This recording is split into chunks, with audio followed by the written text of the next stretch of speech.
Hello, my name is Janica Talfano, and I would like to introduce you to OneWedge, a young company specialized in building parking lots equipped with charging points for the use of fleet of electric commercial vehicles. Ever since transportation companies started the long journey towards making the light or heavy commercial fleet more sustainable, this question has been front and center. Where? Where am I going to charge them?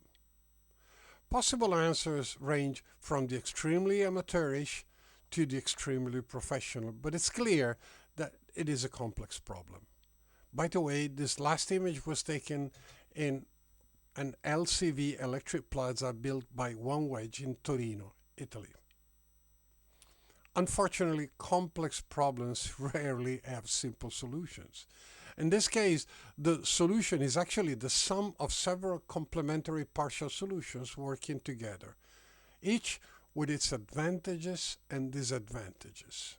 Some require investments, some require space, some will actually make the fuel cost of the fleet increase. OneWedge contributes to this puzzle with this last tile by building a bespoke facility close to the fleet operator's depot, equipped with appropriate charging stations and offering it as a service. The major downside of the charging as a service solution is that, as we will see shortly, it cannot be built just anywhere. It is useful at this point to pause and understand the size of the challenge. The current market forecasts say that there will be 13 million electric vans and 2 million electric trucks in circulation in 2035 in Europe. While charging a van has relatively reduced requirements both in terms of space and electrical power, which means charging at the home of the driver or at the depot are actually viable options. The same is not true for trucks.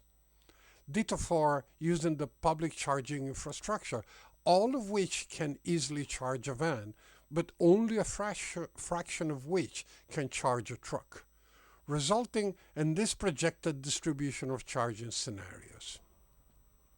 As we have seen, charging as a service is a subset of depot charging. And while the parking lots of many depots can easily retrofit it with charging hardware, this is much more difficult and expensive for trucks. We estimate, therefore, that charging as a service will be the scenario of choice for about 1 million trucks and 2.6 million vans across Europe by 2035, resulting in a market potential of about 100,000 plazas of either type. But as we said in the beginning, this does not mean that all necessary electric plaza will actually be built, because fleet operators demand a cost of the fuel which is at most on a par with diesel, while capital needs to be rewarded. Imagine, for example, if we were to take out a loan from a bank. And the charge point operator needs to generate a profit to sustain its operations. Well, where one or more of these goals is not attained, building an electric plaza becomes unlikely, if not downright impossible. We therefore need a model to evaluate under which conditions a candidate electric plaza will meet these three goals. OneWedge has developed such a model, which we call the Electric Plaza Digital Twin, leveraging our experience in building plants like this in the past few years. Without going at this stage into too much detail, we can say it includes different charging scenarios. LCV is an electric plaza where vans are charged during the night. HCV night is similar but charges heavy trucks instead, while HCV day does the same during the day, but with much shorter stops of about 60 to 90 minutes. For each of these three main scenarios, we establish also a comparison with different sizes, i.e. with different number of stalls. But we found that the size, while relevant for the overall investment, does not change the behavior at all. Using the Electric Plaza digital twin, therefore, we can study how the cost of the service behaves as a function of the occupancy rate of an electric plaza, which meets the first two goals of rewarding the capital and generating an operating profit.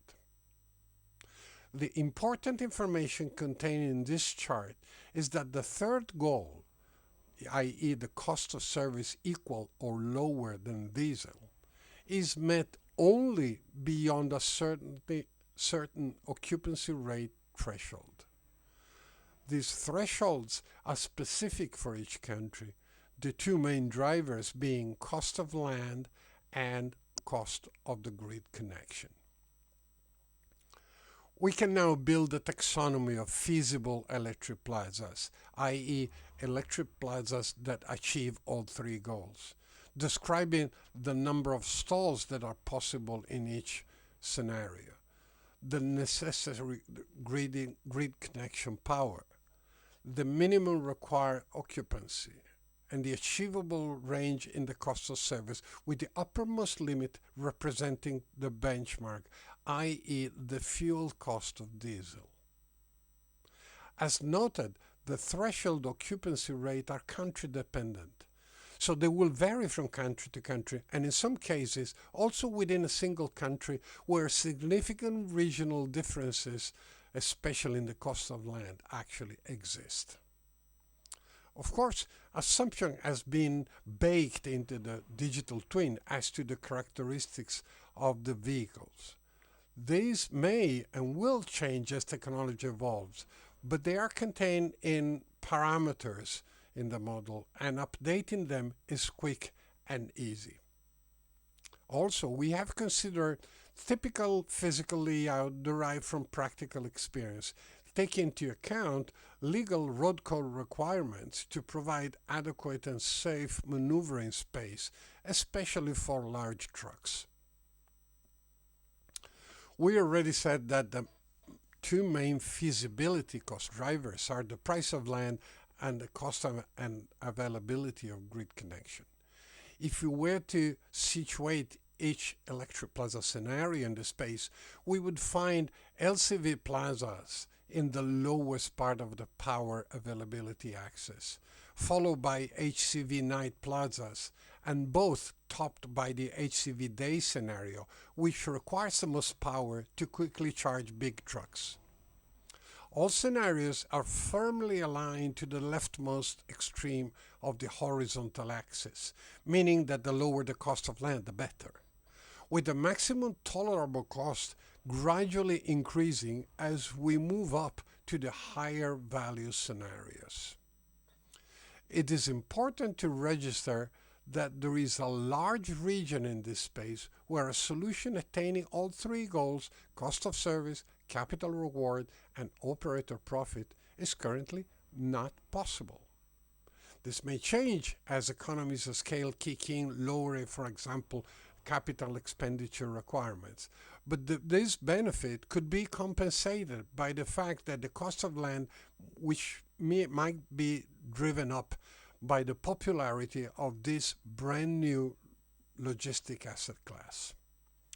This is definitely a radical case of first mover advantage, where the second mover might actually not be able to move in at all, or might have to lower one or more of the three goals.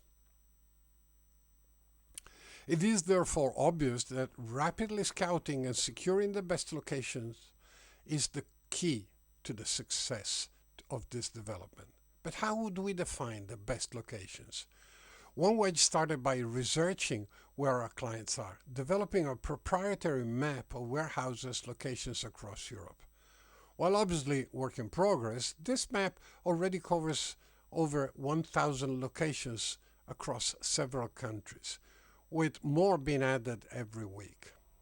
This is a good starting point because it allowed us to identify geographical concentrations which are prime locations for an electric plaza, as many potential clients are in its immediate vicinity.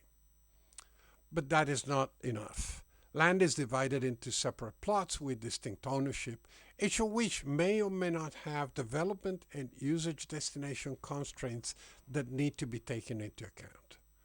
Additionally, the availability of power is not the same everywhere, and some locations might be preferable to others because significant electric generation assets already exist.